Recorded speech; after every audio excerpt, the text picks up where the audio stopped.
morning, sun. How are you? Skies above. Gee, it's great to be alive and love. Good, good,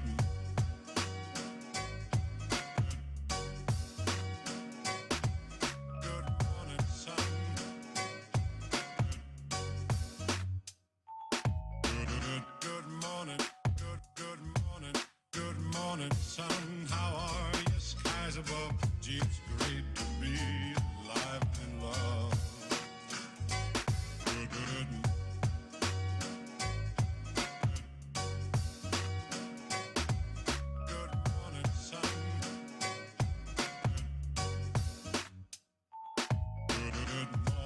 morning, life.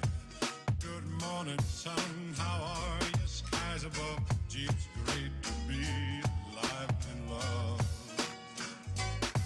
Good morning, sun.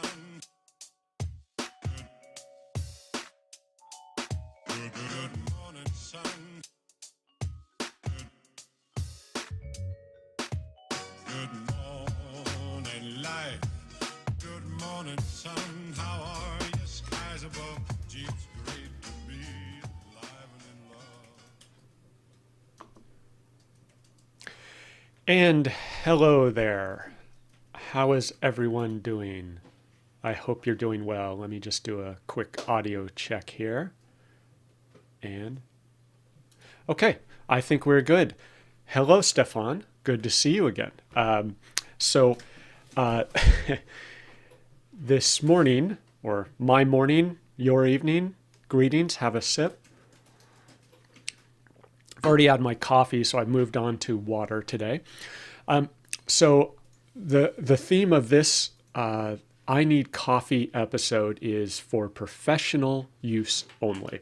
And this started yesterday with me poorly choosing, making the poor choice of trying to do some home maintenance on a Thursday afternoon. And the reason that's a poor choice is because late Thursday afternoon quickly turns into Thursday evening, and Friday is just around the corner, and things happen, right? So this started with some pool pump maintenance. So if you don't have a pool, consider yourself lucky, because they are constant maintenance. It's just like having one more dog or child or whatever that just every single day you need to deal with something. So over on the side there, I guess you're seeing it on the left side, you'll see this little gray thing with threads and this hole in a pipe. I was done. Everything was replaced. I'd done my maintenance. All I needed to do was put that gray check valve, screw it into the hole in the pipe. That's it. I was done. 99.9% there. I was threading it in. Everything was going swimmingly. It was nice and tight. I just turned it one more half turn, and then the pipe cracked.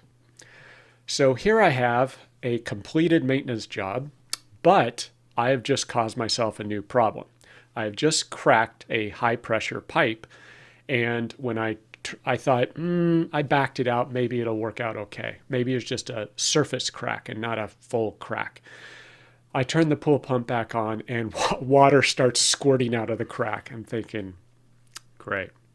So what should have been a simple maintenance task now turns into a complete re-engineering of this pipe. And you can imagine the fun I'm about to experience. So as a result of this, last night I went to the hardware store to buy a few supplies and parts and things to try and prepare for this fun repair. And while there, I was picking up something else, and I looked up and I just stopped right in my tracks. I saw this label on a box of some building material, like a caulk or a glue or something, and it says for professional use only. And I just stopped. I had to take a picture because this instantly just rang in my brain, said, this is brilliant. So what is this, right?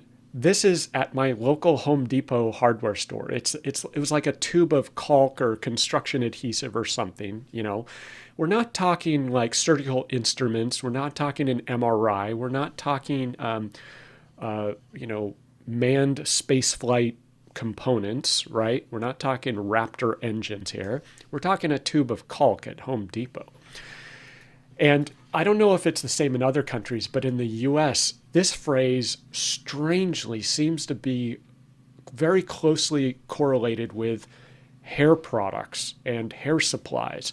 So I can see that this awa pui wild ginger treatment is marked for professional use only.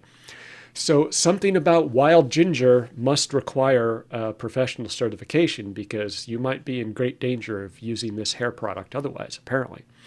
But of course, they will sell it to you for $25 online and ship it anywhere you want. And on Amazon, I found that these hair trimmers, senior hair trimmers, whatever that means. I don't know if that means you have to be senior to use them, or if these are hair trimmers for old people, or what. I don't know what that means. But these $200 hair trimmers, I think that weeds out the amateurs. These are for professional use only, intended for professional use only. And so all of this gets me thinking. So I'm like, okay, when was the last time you saw the phrase professional use only applied to the software and software development market? Personally, I think that Git could use the label for professional use only, because let me tell you, I have gotten myself into quite a few pickles trying to use Git.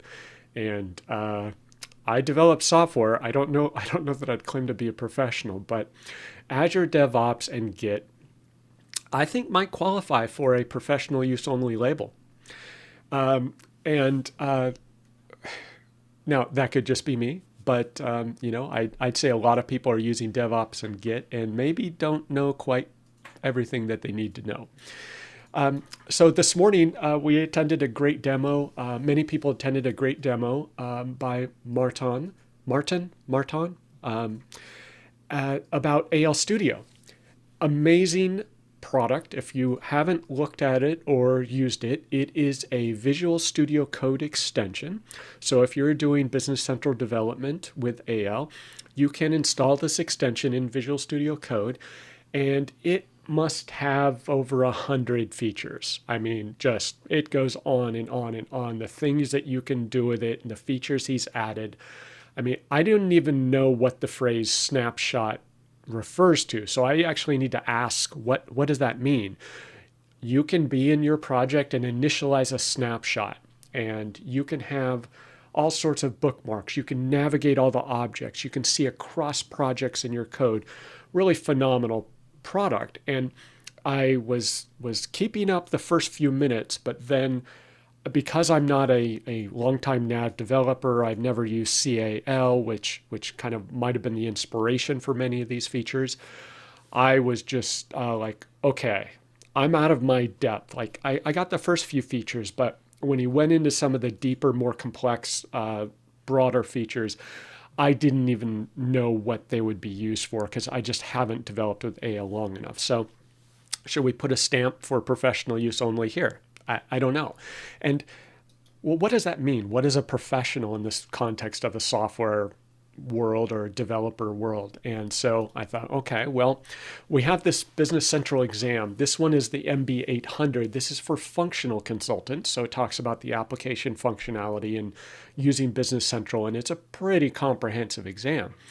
So if I have passed this exam, am I a professional? And if they do make a development-oriented or a technical version of this exam, would that constitute being a professional? I think the consensus among those who have taken those certifications and worked with other people who've had those certifications and those long certification lists in their email footer would probably say, no, that does not instantly make you a professional. yeah, you can have all the certifications in the world, you can have all the years of experience in the world, and still be incompetent, either just fundamentally or in certain areas. Maybe you've never done something before.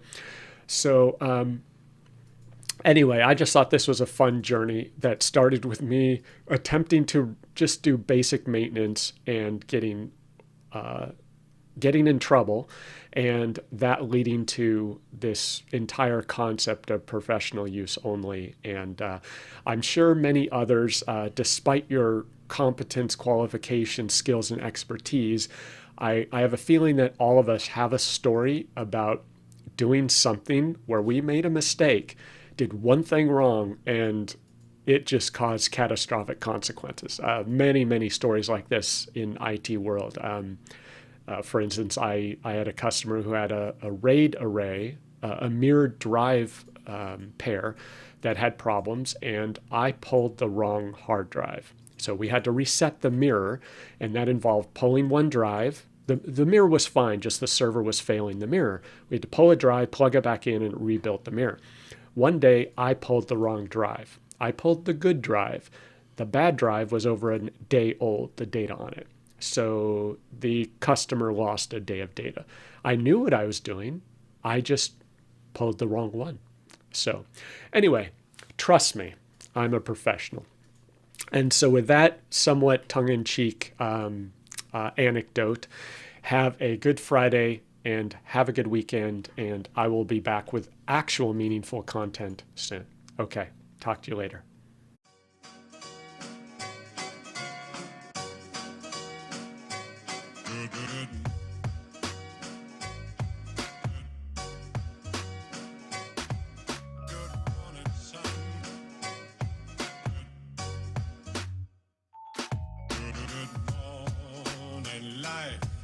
Good morning, sun. How are you? Skies above. Gee, it's